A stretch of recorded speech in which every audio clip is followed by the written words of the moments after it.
there. Hello, YouTube. This is Matt Heffernan. I got Tom Wilson here with me, and today we are celebrating the Retro Desk getting 10,000 subscribers. Actually happened a few days ago or last week. I don't know. I've lost track. It's been kind of a busy couple weeks for me. A lot of turmoil in my personal life, but things are settling out now, and I'm finally able to get this to happen.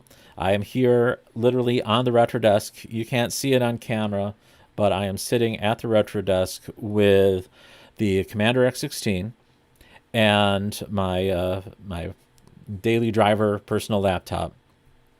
And what we're seeing over here is the actual Commander X16 being fed to you live on YouTube. So how do I do this? Well, got a few little doodads in the middle.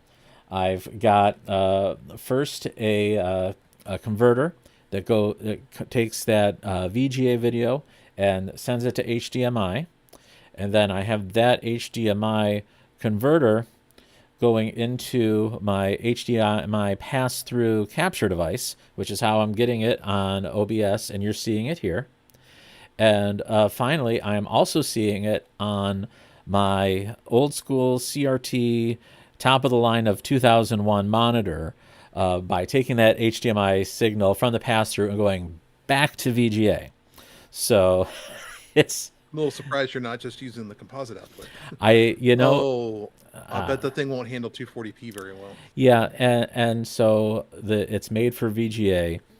Someday I'll probably get a VGA pass-through capture, but for now the HDMI pass-through is what I have, and it seems to be a nice catch-all because no matter what, I can convert to HDMI and get what I need. Now I'm collecting all of these other things, even things like this guy, a little TT Go VGA. It's just big enough to have a VGA connector on it. So I'm accumulating these different VGA based modern retro computers. So I might have to get that passed through. But anyway, what we're gonna do this evening, I don't know, we'll see. Oh, Justin's on there. Hey, Justin, Robert Harris, samples and tests. I think that's a person. Maybe that's a robot. And Jody. All right. So we got a few people at least piping up in the comments. And yeah, so what we're going to do today in honor of these 10,000 of you, all of you guys, and if you're not subscribed, thankfully you're finding the channel, you're finding our live stream. But, it's totally free to click that subscribe button, and it gives you extra awesome feels if you click the little bell next to that, so that then you get these very helpful and not at all annoying messages on your phone, these notifications saying, hey, the Retro Desk has posted a new video, or hey, the Retro Desk is live right now, you should tune in. And you've obeyed YouTube, the algorithm, enough to come here and watch this, and I thank you for that. And so Tom and I are going to just spend the next, I don't know, 45 minutes and an hour or so just trying to get as far as we can in Chase Vault and see how far we can get. Admittedly, I am not the best gamer. I am a person who enjoys making games far more than actually playing games. And in Chase Vault, I have made a game that is just a little too difficult for me. So I can get pretty close to the end. I've never beaten it without any of my special built-in cheats being enabled. So we'll see how far I get with cameras watching. All right. So like I said, I've got the X16. I've got my wireless SNES controller. If you haven't seen that video, that's back in there. Not a lot of people have seen that video, but I think it's a nice little short one, and it shows you how this is a fully SNES compatible 2.4 gigahertz wireless controller from 8BitDo, and it works great. It works with the X16. It works with the Super Nintendo, and of course Tom is a collector of all of these 8BitDo goodies, and it's great because they're flexible enough to work with both old consoles and old computers and new consoles. So like I can hook this up via USB to my Switch or my PC, or I can just use the wireless transmitter to play on my X16. And if I wasn't so stupid to have gotten rid of my Super Nintendo, I would play it on that too. But I don't have any of my old things anymore.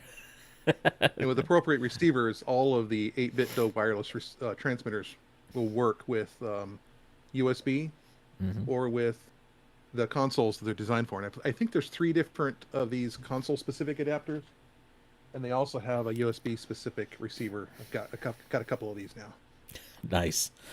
All right. Oh, it's only Tom in the comments now. Been added to it. All right. So let's go. Let's see. I don't know how. I'm not going to be terribly chatty when I'm playing games, but I'm going to try not to swear, because generally if I'm going to talk while I'm gaming, I'm going to swear, but I really try to keep it clean and family friendly here on the YouTube. So let's get it going. All right. So you might hear bleeding on my mic. I didn't patch the sound in from there, but you'll hear a bit of the music and sound effects of Chase Fault. All right, so here we go. All right, level 1.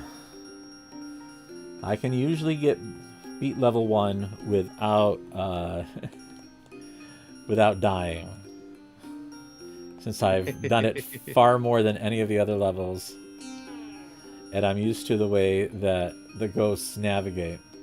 Of course, Tom and I are talking about some of the ways that I wrote this game, and this is all written by me entirely. I did not have any collaborators on any part of it, but obviously you can see there it owes a debt. Now, of course, now I just killed myself. Oh, they got me. It owes a debt, of course, to Pac-Man, although it's not just a straight-up port of Pac-Man, even though it kind of started as that. I remember your early test builds. Yeah, you just were using the Pac-Man graphics, and you're like, and we're all like, maybe. Yeah, it's like, yeah, I know, I don't want bad, and I've done other Pac-Man related content on YouTube, and no, they don't like that. You can't monetize this video because it features Pac-Man. So, what the yeah, stupid. Yeah, or it may be actually restricted in some countries. So, well, I like the choice. I like having the little, Indiana Jones archaeologist running around doing his thing.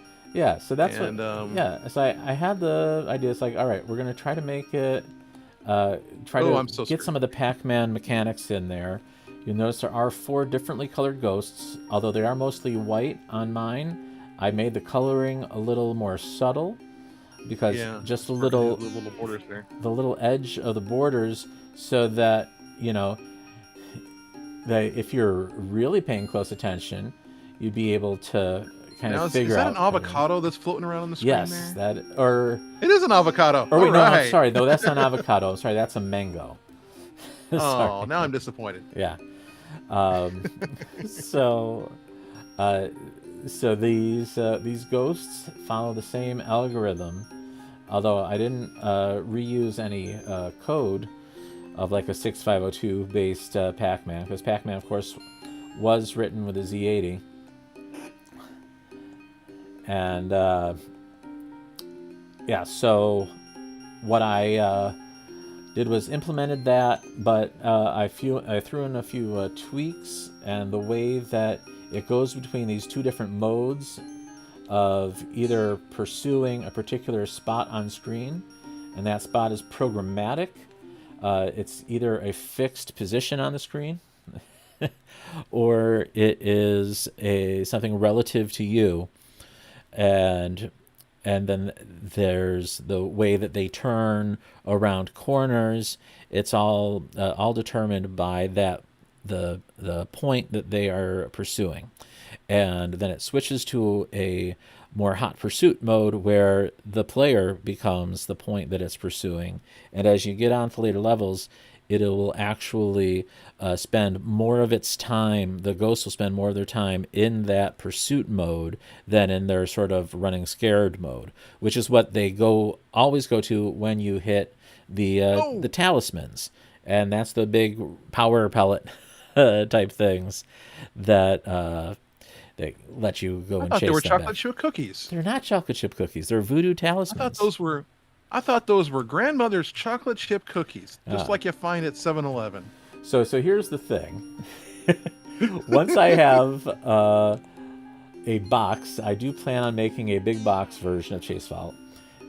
That's the only way I have that I'm intending of getting any revenue for it. The game itself will always be free and open source. But if you want to have a big box version of it, that will become available around the time that the X16 gets launched commercially. Because I want it to be a launch title. I mean, it will already be a launch title. It's already pretty much in its final form. So unless there's a breaking change to the Commander X16, that this is probably it. I might make a few other tweaks. I do need to get additional patrons thanked in there. But this is pretty much the game. So yeah, anyway, I started with Pac-Man graphics because, well, that was the very first video that was Commander X16 or retro computing themed at all. Was my first sprite experiments with the Commander X16 Basic.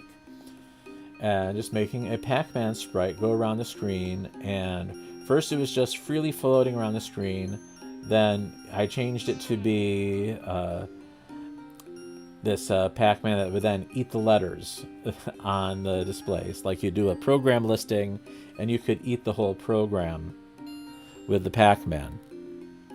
And that's what first actually started getting a large number of people to my channel. I had forgotten about that. That's right. Yeah. It would eat the program on the screen. Mm-hmm. Yeah, and it was totally controllable, and I've even updated that. It's on my GitHub, and you can play it now. You can play it on the real hardware, and it works. So it's a venerable demo. Oh, run, Chase! Oh, he didn't make it. Was this guy's actually named Chase, or no? It's Chase fault. So when I decided to pursue actually making the game, I had come up with the name Chase Vault even before I came up with the graphics, when I was still using Pac-Man graphics, and I knew that, all right, I want to have a something that actually makes more sense in in sort of a literary frame of reference, where, Pac-Man is an extremely abstract game. Pac-Man doesn't have arms or legs or anything. He's just a circle that eats. And he's just in a maze. Why is he in a maze? It doesn't make there's no rhyme or reason to it. It's very old school in that respect. So I think, well, what would a situation be where somebody would be like going after or encountering ghosts and collecting some sort of treasure, and I say, well, in an ancient crypt. And by coincidence, I was thinking, all right, I wanted to have this concept beyond Pac-Man of having locks. So I can see here I just acquired a key, and I have the choice now to either go down, that'll take me to level 6, or I could go to the right, and that would actually take me to level 13, which is quite a bit harder, but it's your bigger jump up in difficulty, but you're getting towards the end of the game quicker, because it's level 48 is the last level of the game. And so I thought, well, Oh, you're chasing after ghosts, you're getting chased, and there's vaults in it. Oh, Chase Vault. That sounds like a good name to call it. And then I Googled Chase Vault, and it turns out Chase Vault is an actual crypt. It's the name of an actual crypt in Barbados. So that set into motion this whole Caribbean theme. And that's why instead of power pellets, I have voodoo talismans. The fruits are all fruits that are native to Barbados. Includes bananas, mangoes, guava, grapefruit, star fruit, and then later on there are the Barbados cherries, the famous cherries from there, and finally the national fruit of Barbados, which is the golden apple, which is neither an apple nor actually made of gold, but it is it is called the golden apple. It is an apple-like fruit, um, and that is like a Barbadian would actually, that would be their the fruit they'd most identify, the way that an American would identify with like a Macintosh apple or so. Well, here, let me go in the the comments while I'm dead and waiting to continue. So, well, the one thing I noticed is when you get down to level 8, like I've just been going straight down, mhm. and when I get down to level 8, there's nowhere to go except right, and that drops you straight to 16. Yep, yep. So you're So going up by I eight. was I was kind of hoping that the levels would progress in an S pattern. So when you get all the way down, Nope. then the one to the right would be 19 or 9, then you could go up to get to 16 No, so it's and so forth. consistent that it's always down and then to the right. And to the right is always going up by 8, going down is always up by 1.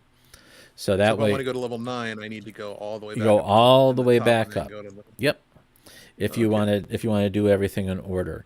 But that was the other thing, is that I find the original Pac-Man very boring, and this gives you multiple ways to win the game.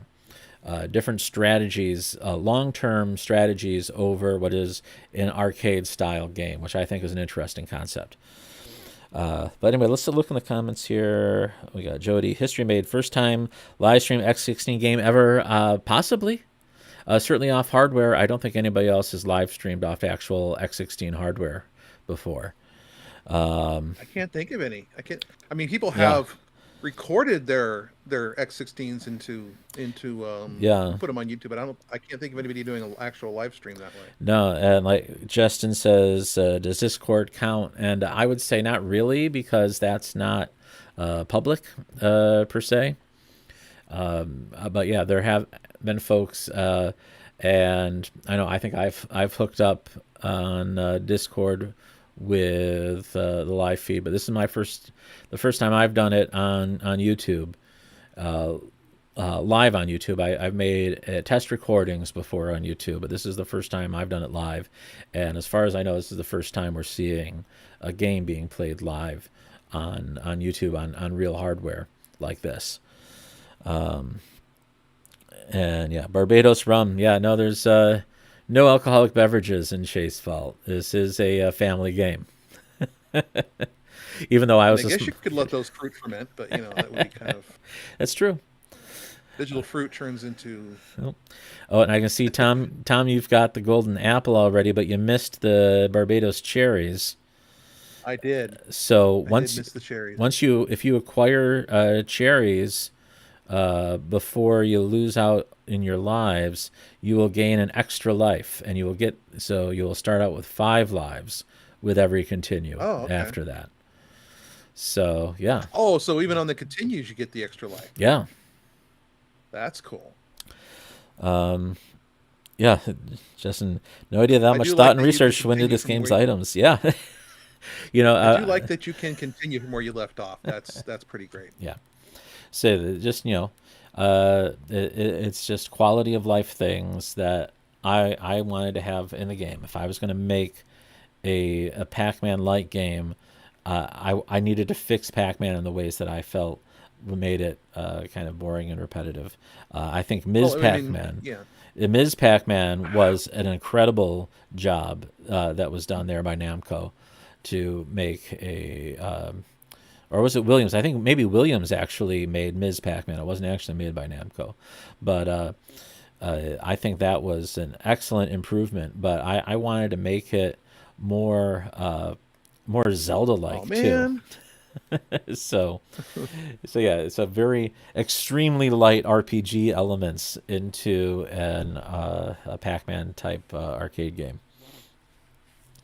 So yeah, That's an idea. I'm gonna make a Pac-Man game where you can pick up a sword and start bashing the guys with it. and as you'll get into some of the later levels, you'll encounter the skull, which is definitely a more Zelda-like enemy than these ghosts.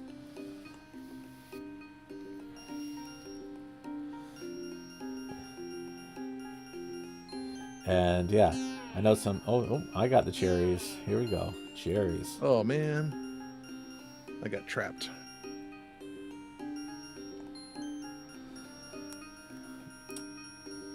So yeah, all these are native Barbados. Oh man, fruit. I got stuck in the corner. I keep expecting this to react like Pac-Man does, where if you hit the joystick before you reach a corner, it cues the movement up until you hit the corner, and then it turns. No. And of course, it doesn't work that way here. No, but here you do get to snap around the corners. And if you watch me play, I'm always snapping around the corner. Like, Yeah. oh, now I'm gonna get my golden apple. Bonus. Onus, Sparks, Nevada.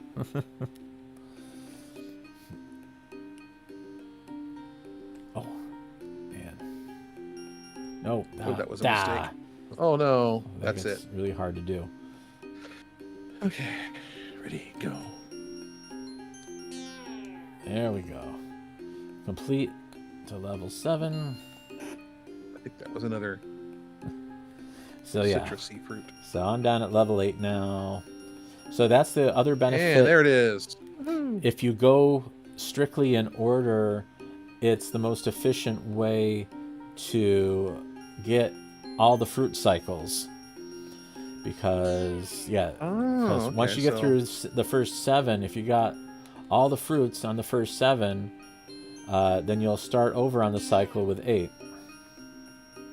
And then you can get up to 6 lives.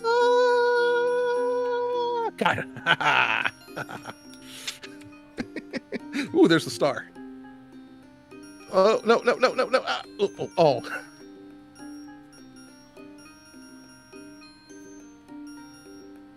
Okay. So what fruit is the star? That's the carambola, or star fruit, Ah. as folks call it. Oh, man. It's the star fruit, Tom. Of course it is. What's that star-shaped Okay, fruit? the one thing I missed... That'd be a star fruit. Yeah. It might be star fruit. Yeah. Its name is Patrick. Hey. So. Okay, so the next one is the cherries. So all right, I gotta so be looking for cherries in the next I'm going to go in order for now because that's something I haven't done. So that's the other innovation, if you will, or just idiosyncrasy of Chase Vault, is the ability to scroll through. Oh, I just noticed a bug here. It shows a bunch of fruits I don't have. Oh, it shows the fruits that were there. So it's a little behind the scenes of how it works. So all of the levels are one big tile map because the X16 Vera gives you a giant tile map to work with. And so all you're doing is just scrolling around. That's how I can do smooth scrolling between the different levels, is because I don't have to load any new assets in. Everything gets loaded up front. So there's zero lag in the whole game because all the levels are all loaded. That's why it does take like a minute or so to load the game at the start. But then once it's loaded, you're good to go. But yeah, victorious. You can go. I finally back got through that fifth. all those. Finally got that last fruit and got my 5th man. Nice. So yeah, now I'm gonna go back. Now I'm gonna hit level 9 by backtracking. So you can backtrack through the levels you've already beat, and you can use your keys to open doors. And you'll see in some levels there'll be multiple keys. So because some rooms have little bonus areas behind lock and key, like especially where there's a skull. Usually there is a bomb behind a locked door, and if you have an extra key, you're going to want to use that to unlock the bomb. Or you might want to save the key if you think you can avoid the skull's fireballs. And that's easier. Damn. That's easier on some of the earlier skull levels when he's only shooting like 2 fireballs, but in the later ones he's shooting 4. And yeah, that's not easy. All right, I'm dead again. Time to look at comments here. Yeah, Robert Harrison. Despite all the sunshine down there, no shadows. Yeah. Nope. I'll say that's part of the voodoo curse on the vault. And yeah, so that's why also like these, you can still see one of the power pellets there on my screen. And yeah, Tom thought it was chocolate chip cookies. They're not chocolate chip cookies. They are voodoo talismans like you would find in the Caribbean. They'd usually be made of clay or something like that, and they would have little cross-shaped punches in them, and that's what you'd use to ward off evil spirits, or in this case, wreak your revenge upon said evil spirits.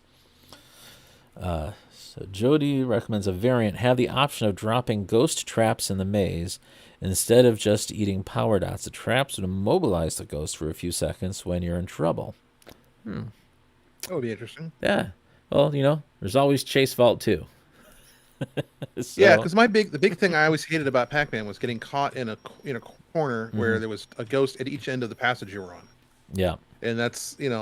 I always felt that was a little unfair because once you're stuck, you're stuck. But so having a way to like distract the ghosts or push them away or something for like one time per map would be super fun. Yeah. There's always the possibility of doing a cheat code. There's a little pro tip, so there were no ghosts around the little containment area in the center. That's always a good time to get that little row of pellets when nobody's around. Take advantage of those times because... Yes, I do. I try to distract them away and then run down there and get the stuff that's right in front of the box in the middle. Yeah. Oops. That was brilliant. So I'm still going in order here. I may switch that up. We're hitting the half-hour mark of this.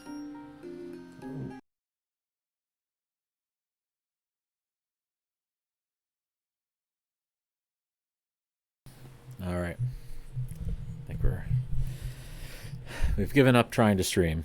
So I want to thank those of you who tuned into the live stream while it was happening, and especially all 10,000 of you who subscribed to the Retro Desk. It's because of you that I'm able to do this kind of weird stuff. And it becomes a revenue neutral hobby for me, which it definitely smooths things over when I start bringing odd things into the house that it's not costing anybody anything. But anyway, I want to thank you for all your support over especially these past like 3.5 years that I've been focusing my channel on retro technology, and I hope you come back soon. I got a lot more good content. I got some more tutorial type content coming up. I know a lot of you folks have missed that. I've been doing a lot more of sort of the reviews and demos lately, but we've got some more of that bread and butter stuff coming soon. So until then, I want to thank you, and I'll see you then with something new and awesome. All right. Take care. Bye-bye.